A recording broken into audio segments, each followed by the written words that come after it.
a quarter of the world's population is now living under some form of lockdown due to coronavirus.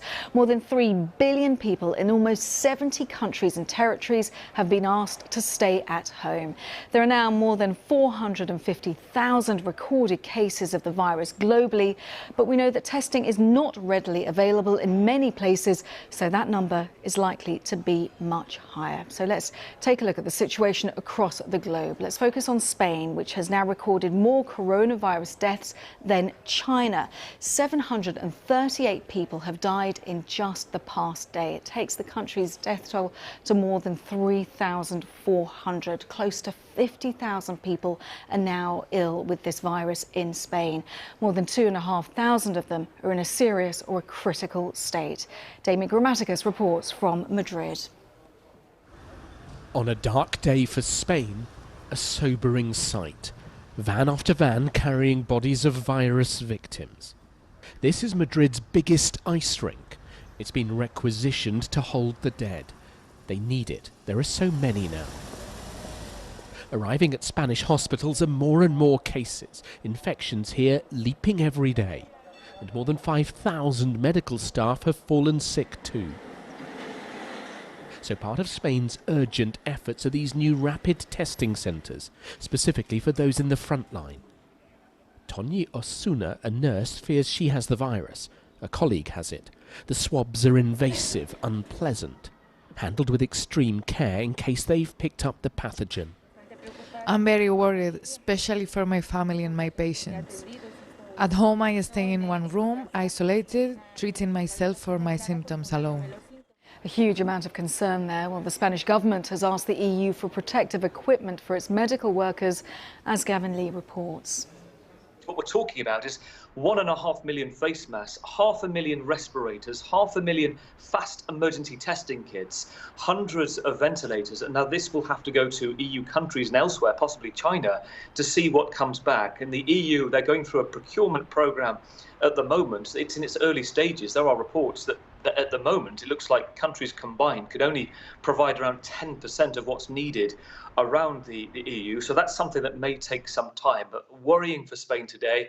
Going across to Italy, where that figure is still the highest anywhere in terms of the death toll in the world, 70,000 cases, 7,000 deaths. Giuseppe Conte, the Prime Minister there, saying that they will look to increase now the penalties of people violating the strict lockdown there up to €4,000. And if you are in quarantine and you therefore breach that quarantine, you're looking at a possible 5-year jail sentence. So that's the severity that Italy's taking it now.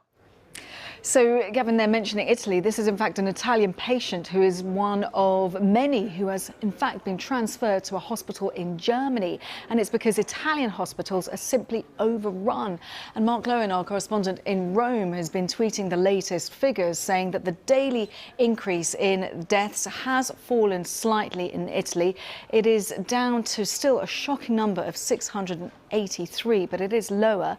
So that means that for a fourth straight day, it is going down. A slower increase in the total number of currently infected, as he ends that hashtag hope.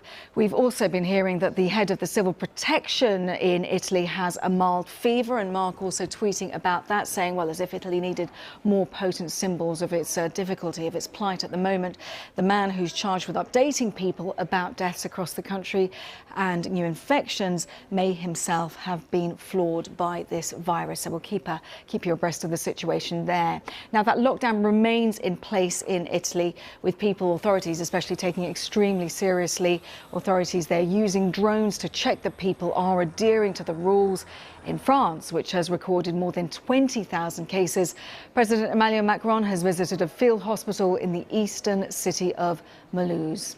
Now, India is on its first day of a 3-week nationwide lockdown, and this is an image from Jammu State. This is police officers who have told people to crouch inside a marked circle in order to maintain a social distancing width between them after these allegedly broke a rule prohibiting gatherings of more than 3 people. Now, the country has also seen a sharp increase in cases in recent days, as Arundai Mukherjee has reports from Delhi. A message for all Indian citizens: stay indoors and stay safe, or else face not only health but legal consequences. Once bustling cities turned into ghost towns overnight as the country observes a complete lockdown. Only those doing the most essential jobs allowed on the streets. We came across this family of 4 who failed to get home before the lockdown. No one is helping us. People are scared to give us a ride because of the virus. The police are also asking for our identity cards. Desperate and worried for their children, they are having to cycle nearly 15 miles to get home.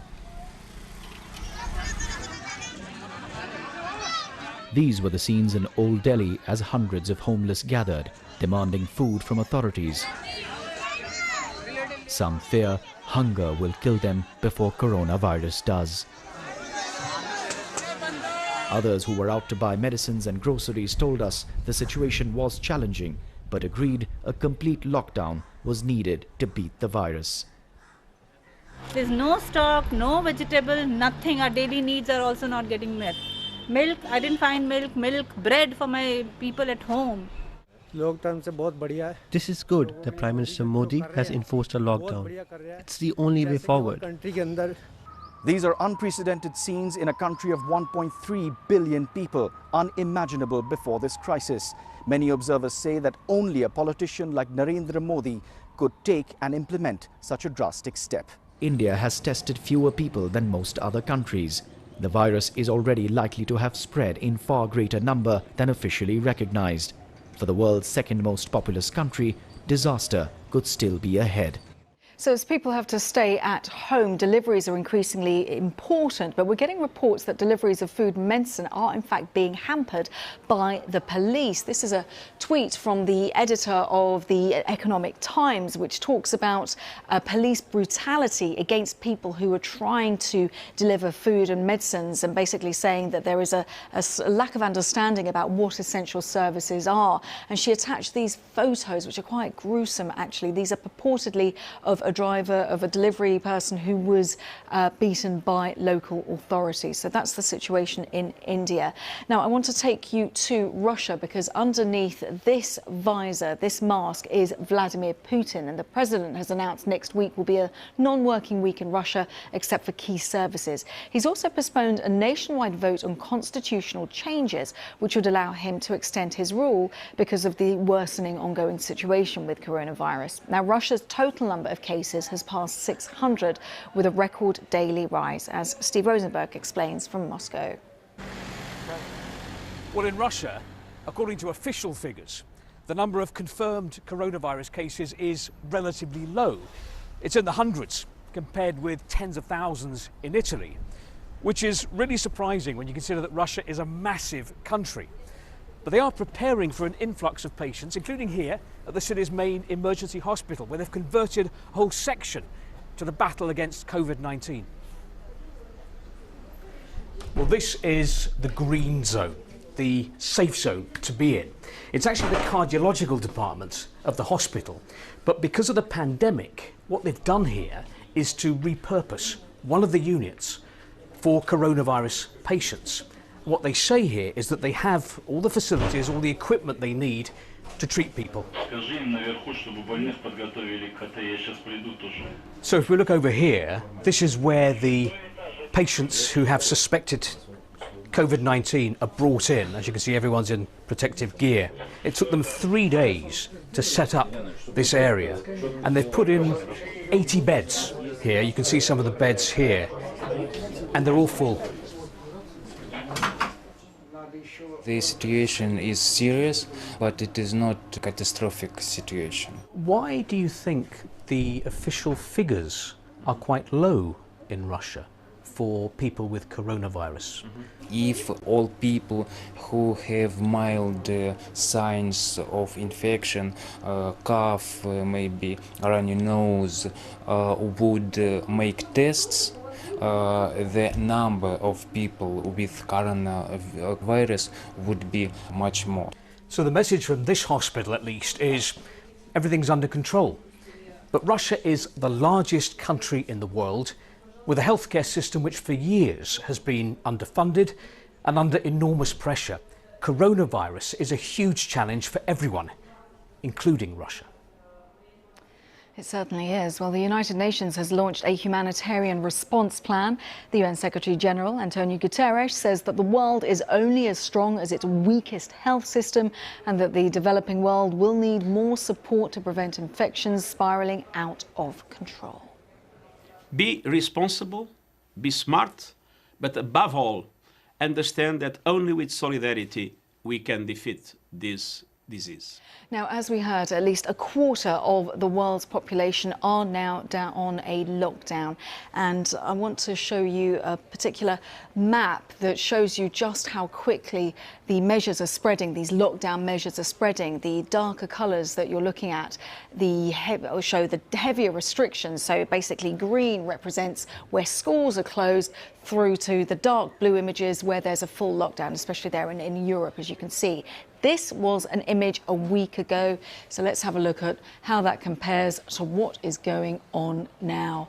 Typically, the map will, there you go. So this really contrasts. You saw Australia was green earlier, now it's blue and very much dark across large swathes of Europe. You can see that over 30 countries here have now told their citizens that they must shelter in place, which basically means stay at home. Now, the question is how long these measures will last. If we look at the calendar, well, Italy was the first country to lock down on the 9th of March. That was supposed to be for 4 weeks. The government has already said that it wants to extend beyond that. Spain went, well, it went just a few days later, initially for 15 days, although the government already there proposing to make it 30 days, warning that the worst is yet to come. So as April approaches after March, there is just no sign of those lockdowns ending. The UK acted a little bit later. Its measures are for 3 weeks. One country that has been able to scale back is China, however.